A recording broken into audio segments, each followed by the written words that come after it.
Telling a great story is one thing, but what about making a movie that unfurls added layers of storytelling and subtext on repeat viewings? It's a tough trick to pull off, concealing subtle, unspoken plot points in plain sight for attentive viewers to uncover when re-watching in the future. But when it works, it really works. And so with that in mind, I'm Ellie with What Culture here with the 10 greatest unspoken sci-fi movie plot points.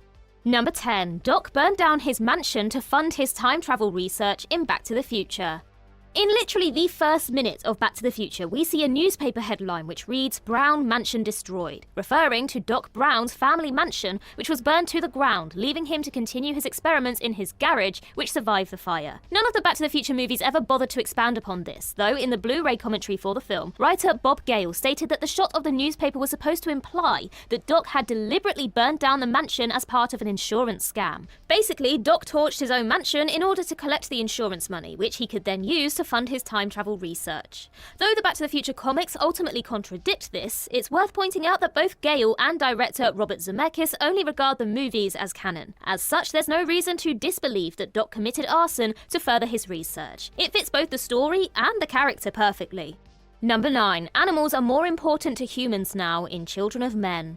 Children of Men takes place in a dystopian near future where 20 years of human infertility have brought humanity to the brink of extinction. In the film's opening scene, we see protagonist Theo watching a news report in London about the death of the world's youngest person, baby Diego, shortly before a bomb explodes. But if you pay attention to Theo's surroundings seconds before the explosion, there's a fascinating environmental cue which subtly hints at the changed nature of this babyless world. On a passing bus, we see an advert for a spring collection of expensive clothing for dogs, seeming to suggest that in the absence of children, humanity has elevated the place of animals significantly. In our present reality, the prospect of fanciful animal clothing being advertised on the side of a bus sounds ridiculous. But in a world where children don't exist and priorities have consequently shifted, it makes sense that animals would fill the void of importance. As world building in sci-fi movie goes, this is low-key incredible and actually adapted from P.D. James's original novel, which goes even further to have humans pushing newborn animals around in prams and dressing them in children's clothing. Number 8. John Hammond spared expense in his walking stick in Jurassic Park. The plot of Jurassic Park is set in motion by mosquitoes. That is, scientists were able to extract dinosaur DNA from prehistoric mosquitoes encased in amber, allowing them to ultimately produce their dinosaur clones. You'll also surely remember that industrialist John Hammond's walking stick is topped by a chunk of amber containing one of the aforementioned mosquitoes. But on the off chance you know your mosquitoes, you'll probably recognize that the mosquito trapped in the amber on Hammond's stick is actually an elephant mosquito, which are noted for not sucking blood. And so there's simply no way that it would be able to contain dinosaur DNA. While some have pawned this off as a mere movie mistake, that Spielberg simply chose to use a larger breed of mosquitoes so it would be visible on camera, there's a better explanation that slots quite perfectly into the overall narrative. It makes more sense that Hammond, a man who claims to have spared no expense on his park, and yet much evidence points to the contrary, wouldn't dare place one of his precious, ultra-valuable prehistoric mosquitoes inside his walking stick as an ornament. It's far more likely that Hammond indeed spared expense, instead intentionally using an elephant mosquito, which wouldn't be of any practical use to him, while knowing that the overwhelming majority of people who meet him wouldn't ever know the difference. Number 7. The T-1000's wardrobe fail because it malfunctions in Terminator 2 Judgment Day.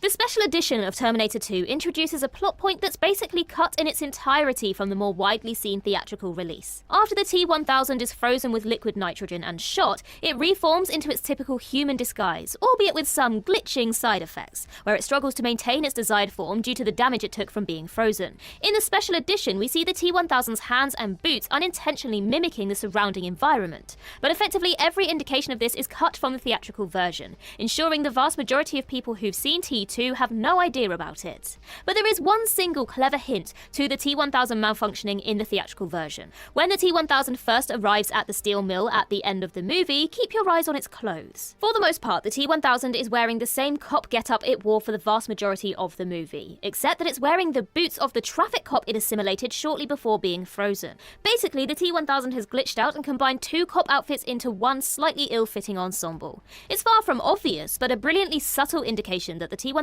is having some serious trouble keeping things together. Number 6. The blind man is the Oracle's guardian in The Matrix. When Neo and Morpheus pay a fateful visit to the Oracle in the Matrix, you might recall that there's a blind man situated outside of her apartment. More to the point, despite being blind, Morpheus nods at the man who then inexplicably nods back. It's a minor moment, albeit one that certainly stoked its fair share of debate among fans. While this technically qualifies as more of a fan theory than a confirmed slither of plotting, it's so brilliantly straightforward that it merits inclusion on this list. Though we never learn a single extra thing about this blind man, it's a reasonable assumption that he's probably a bodyguard for the Oracle, pretending to be blind to ensure he can catch any unwanted guests unawares. The man is absent from the immediate sequels, having seemingly been replaced by Seraph, who is undebatably the Oracle's guardian. Number 5. The Soviet Union still exists in Blade Runner 2049. Both Blade Runner movies are absolutely cram-packed full of fascinating world-building, and Blade Runner 2049 offers up an especially fascinating morsel that's never engaged with verbally. The Soviet Union never collapsed. Throughout the film, adverts for various products are visible, with mention of them being produced by the CCCP, which is the Russian abbreviation for the Soviet Union. It suggests that the USSR is still very much an entity more than 50 years after it fell in reality, though the circumstances which allowed it to thrive remain completely ambiguous. By director Denis Villeneuve's own admission, this was a carryover from Philip K. Dick's original Blade Runner novel, Do Androids Dream of Electric Sheep. Published as it was in 1968, almost 25 years before the Soviet Union fell, Dick could have never anticipated anything other than the USSR continuing to exist, as makes for a rather fascinating slice of alt-universe futurism. In an interview with Time about the subject, Villeneuve said, "I went back to the Philip K. Dick novel and explored the geopolitics of the book. In the book, the USSR was still present. I thought that it would be interesting to think, what if the USSR was still alive? What if it was as strong a cultural and economic force as the US, but with different political laws? What if you saw Russian products in the streets of Los Angeles? I thought that would create an interesting distorted reality that would tell my audience right from the start that they're in a different world with different laws from a geopolitical point of view." Well, there it is. Number 4. R2-D2 disobeys Luke because of Anakin in Star Wars The Empire Strikes Back. In The Empire Strikes Back, you'll surely recall that R2-D2 isn't one for obedience. When Luke Skywalker insists that he remain with the ship, R2 refuses and follows his charge. At the time of Empire's release, this simply seemed like R2 being an adorably loyal bot who knew when Luke needed help but perhaps couldn't ask for it. But in light of the prequels, R2's defiance is viewed within an entirely different, more tragic context. The catalyzing incident seemed to occur in Revenge of the Sith, when Anakin lands on Mustafar with R2 and insists the droid stay with their ship. R2 obeys, but of course, Anakin subsequently fights Obi-Wan, gets horrifically injured, and is transformed into Darth Vader, ensuring he never returns to R2. As such, we can firmly deduce that R2 develops some understandable attachment issues, and by the time Luke tells him to sit tight decades later, he's not going to be left to his own devices once again. Obviously, in reality, this was really a case of George Lucas reverse engineering the plot in non-chronological order, but it still slides together quite perfectly. Number 3. Australia has renounced its colonial history in Event Horizon. Event Horizon may ultimately be a film best remembered for its atmosphere and periodically insane gore, but it's also a smartly written movie with some fantastically detailed production design. For instance, keep your eyes peeled at Dr. William Weir's uniform, and you might notice the Australian flag looking a little different than expected. The real-life flag is currently a blue field with 6 stars and the British Union Jack in the top left corner, but the flag on Weir's jacket is something else. It's actually the Australian Aboriginal flag, implying that in the film's setting of 2047, Australia ended up rescinding its colonial ties and status as a British constitutional monarchy. It's an attentive and unexpected detail, and one which Sam Neill himself apparently insisted upon in an attempt to pay tribute to Australia's Aboriginal population. When this was recently brought to the internet's attention, Neill tweeted that he wouldn't do it any differently today, an especially interesting remark given that there have been recent calls for Australia to indeed change their flag and ditch the Union Jack. If it happens within the next 25 years, then Event Horizon wasn't just clever, it was damn prophetic. Number 2. Agent T's wife and kids in Men in Black 3. Men in Black 2 is far from a great movie, but it does tee up an amusingly long-gestating secret subplot which pays off quite incredibly in the third film released an entire decade later. In Men in Black 2, Agent J is paired with the well-meaning but incompetent Agent T, resulting in J eventually kicking him out of the Men in Black, neuralizing him, and setting him up with a cute waitress at the diner.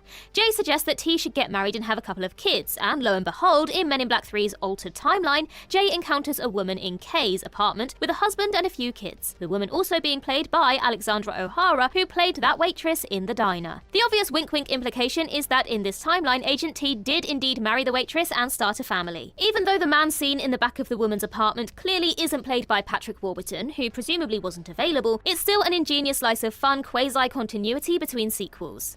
Number 1. Lambert was trans in Alien.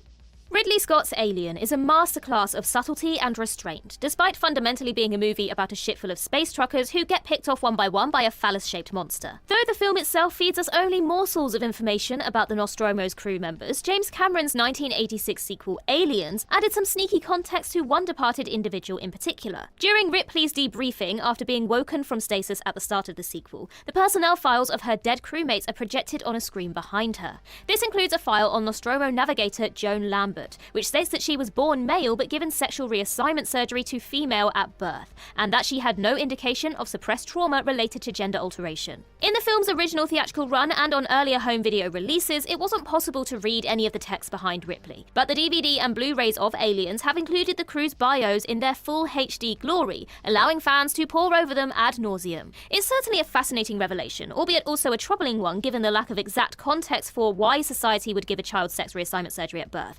evidently without their consent.